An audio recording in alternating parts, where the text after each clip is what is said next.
Bonjour et bienvenue dans cette série de vidéos consacrée à l'apprentissage de la forme de Tai Chi Chuan de la famille Yang.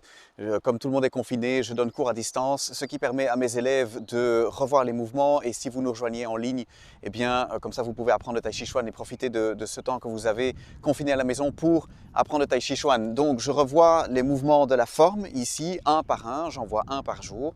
Et ce que je vous invite à faire si vous découvrez cette vidéo en premier lieu, c'est de retourner voir les vidéos depuis le début et elles sont numérotées de 1 à, et aujourd'hui je pense qu'on va voir le 8e mouvement.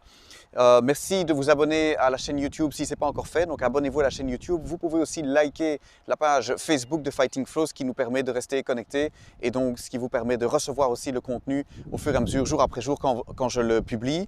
Vous avez non seulement sur la chaîne YouTube la possibilité de vous abonner, mais aussi de cliquer sur la petite sonnette qui vous permet d'être notifié quand une nouvelle vidéo arrive et ce qui vous permet donc de continuer votre apprentissage de la forme. Donc, je vais reprendre depuis le début assez rapidement et puis je vais me concentrer sur le mouvement du jour.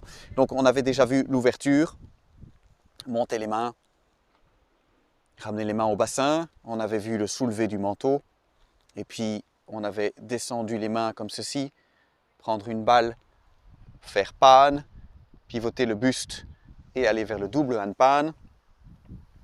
Et on avait vu Loi et Jai, séparer les mains. Voilà, aujourd'hui on va construire à partir d'ici. On va reculer pour s'installer sur la jambe, tout le poids sur la jambe arrière, tourner les doigts vers le ciel et réavancer comme ceci vers l'avant pour faire le mouvement qu'on appelle On. Donc on avait séparé les mains, comme vu dans les précédentes vidéos, et ici on va reculer, installer tout le poids sur la jambe arrière, tourner les doigts vers le ciel et puis réavancer, ramener tout le poids sur la jambe droite. D'accord? Encore une fois, reculer, tourner les doigts vers le ciel et réavancer, ramener tout le poids sur la jambe droite. D'accord? Alors une série d'indications importantes par rapport à ce mouvement. Un des défauts ou une des difficultés que les élèves ont régulièrement, c'est de reculer et se penche en arrière, ce qui est évidemment très mauvais pour le dos et aussi très mauvais en situation combative où ici si quelqu'un vous pousse, l'important c'est de garder votre structure, votre posture et de rester bien ancré, hein? Donc c'est-à-dire bien stable sur la jambe arrière. Si vous partez en arrière comme ceci, non seulement c'est mauvais pour le dos mais en plus vous allez tomber. Donc ce qui est très important ici dans ce mouvement, c'est d'apprendre à bien reculer et de rester droit. D'accord?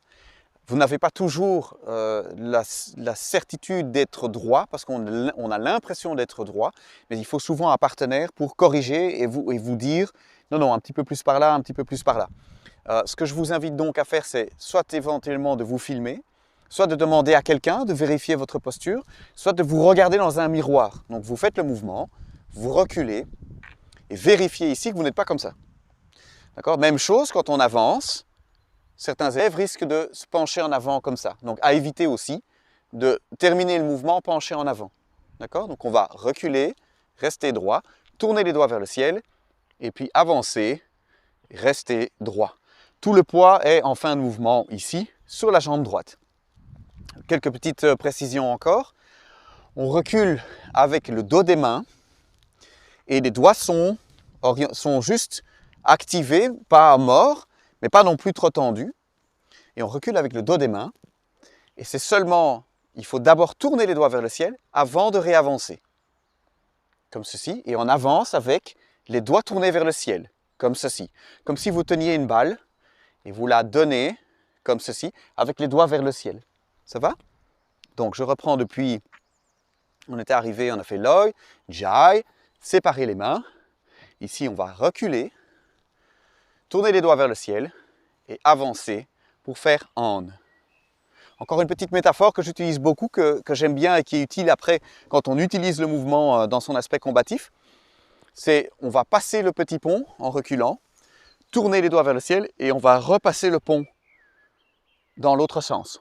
Donc on recule, on passe le pont et on repasse le pont dans l'autre sens. Vous avez vu, il y a un petit mouvement comme ceci, comme si on passait sur un pont.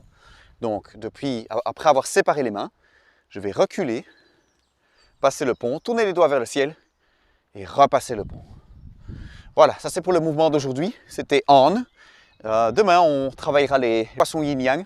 Donc vous pouvez, abonnez-vous à la chaîne YouTube, cliquez le petit icône pour pouvoir avoir les notifications quand il y a un nouveau mouvement qui est filmé. J'en fais un par jour pendant cette période de confinement, ce qui vous permet d'apprendre le Tai Chi Chuan à distance et à mes élèves de rester connectés et de pouvoir revoir les mouvements, parce que entre la première fois que je vous montre le mouvement et puis on voit la suite, on ne se souvient plus exactement. C'est ce que YouTube nous permet, c'est de rester connecté et de revoir les mouvements. Merci beaucoup pour votre attention. On se retrouve demain pour un prochain mouvement. Pratiquez sainement, doucement, en douceur, mais tous les jours, un petit peu, afin que l'enseignement du Tai Chi Chuan soit porteur. Portez-vous bien et à demain.